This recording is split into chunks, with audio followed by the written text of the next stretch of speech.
what are the sex differences in the placebo and nocebo effects? Yeah, so that's also a not very, I don't have a very straightforward answer.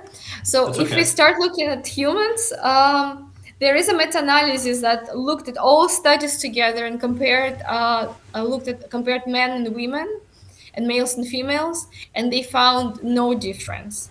So across, if you pull all the data together, there seems to be no sex difference.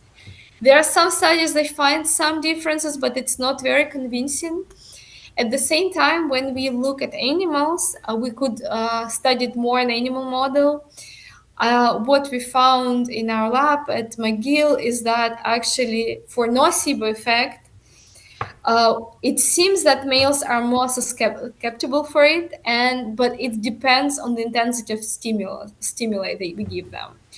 So in the first study that we did together with you, we found that when we conditioned mice to a context with a pain caused by acetic acid, which is injection of acetic acid in the stomach that elicits pain for approximately an hour. We found conditioned effect only in male mice.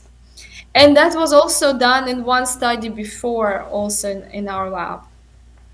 However, when we changed the stimulus, we looked at post-operative pain. We found effect both in males and female mice. So I can speculate that maybe male mice are just more sensitive to nocebo, and with this less painful stimulus, they already exhibit it. But when the stimulus is intense enough, then both males and females experience it. Okay. But in humans, we couldn't find it. But also, I feel like there's so many other factors that interfere in this type of research that it's really hard to say. Okay. And if you could speculate, do you think that the role of testosterone has a role to play in the nocebo effect? Because I remember when I was, when I was writing my undergrad thesis for you guys, I remember I came across this one study where they over optimized, so they removed the ovaries of the female mice and they injected them with testosterone, and then they found that these ovary optimized mice with testosterone in them had the nocebo effect, whereas the female control mice did not. So is that convincing evidence, or is that still very like early on speculative at the time? I think it's still one study, but it is actually the study I based my further research on. And it's indeed that's what they found. And I think it has some basis. It can be the truth. And we replicated it with further on. So there's a replication of the study. But then when we change the pain stimulus, this effect is appearing both in males and females. And recently, this year, there is one human study that came out, and what they gave, it was with males, and they gave male participants testosterone cream. So they Okay. increased their testosterone pharmacologically, and then they looked at, they gave them pain stimuli, and they looked at the expected pain and experienced pain. And what they found that in males, testosterone increased expected pain and also increased experienced pain.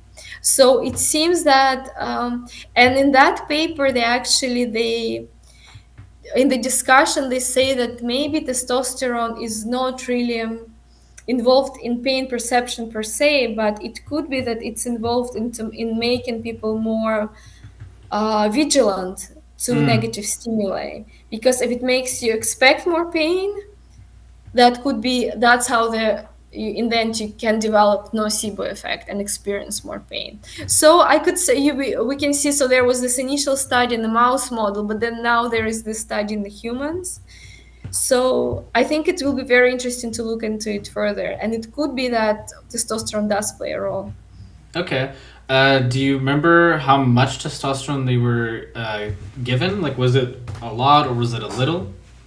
I think it was like I cannot say now, but I think it was just like a standard one dose that is given in many psychological studies just to look at the effects of testosterone. But I can share the link to the study. For sure.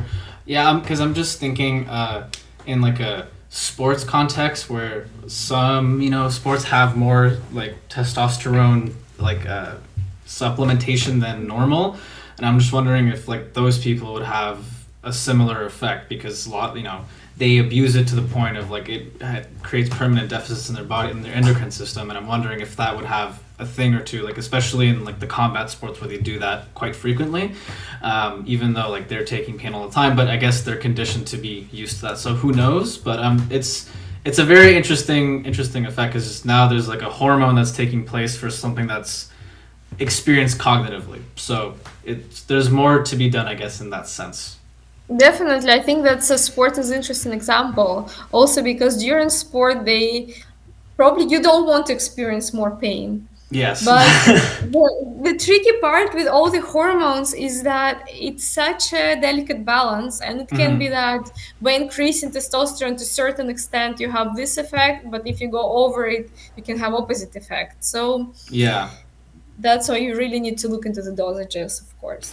Yeah, that's actually interesting because in professional wrestling, so like the wrestling that's done for like just purely entertainment, they actually had a lot of painkiller problems because they're like they're working like 300 days a week, and a lot of them are taking bumps and falling all the time, but also a lot of them are on steroids, and it's now that I'm thinking about it, like as a psychological phenomenon, you could expect that that would create a massive nocebo effect where they know that every bump's gonna hurt and they're gonna have to take the painkillers right after. So I'm not gonna come to any conclusions, but there could be something going on with that.